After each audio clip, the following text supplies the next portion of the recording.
Selamat datang di Kebun Semangka UPTD BPSDMP Provinsi Kalimantan Timur. Semangka adalah tanaman keluarga Cucurbitaceae atau timun-timunan yang dipanen buahnya. Secara alami, tanaman semangka menghasilkan buah yang berbiji. Namun, seiring perjalanan waktu, muncul permintaan konsumen untuk menghasilkan semangka tanpa biji. Dan bagaimanakah proses pembentukan semangka tanpa biji? Hal tersebut akan terjawab pada video ini. Untuk memahami proses pembentukan semangka tanpa biji, terlebih dahulu kita perlu mengetahui sifat tanaman semangka. Secara morfologis, tanaman semangka merupakan jenis tanaman berumah satu atau monoiseous, di mana dalam satu tanaman terdapat bunga jantan dan bunga betina yang berbeda. Secara genetik, tanaman semangka merupakan tanaman diploid atau 2N, artinya memiliki 2 set kromosom dalam setiap selnya. Tanaman diploid secara alami menghasilkan buah yang berbiji. Untuk menghasilkan semangka tanpa biji, diperlukan semangka yang memiliki jumlah ploidi 3 atau triploid. Namun, semangka triploid ini tidak bisa terbentuk secara alami. Oleh karenanya, diperlukan induksi pembentukan semangka triploid melalui persilangan buatan. Sumber persilangan buatan untuk pembentukan semangka triploid atau semangka tanpa biji adalah semangka tetraploid atau 4N dan semangka diploid atau 2N. Semangka tetraploid digunakan sebagai tetua betina atau sumber putik. Semangka tetraploid ini didapatkan dengan cara induksi penggandaan kromosom menggunakan zat kimia kolkisin.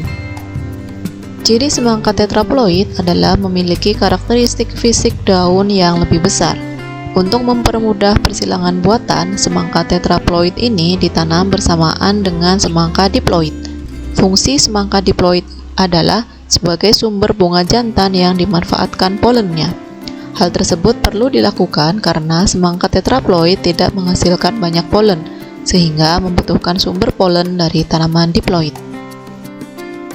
Pada tahun 2025, Kebun UPTD BPSDMP Provinsi Kalimantan Timur menanam semangka merah varietas Amara F1 sebagai tanaman tetraploid sumber bunga betina, dan semangka kuning varietas Big Maduri sebagai tanaman diploid sumber bunga jantan.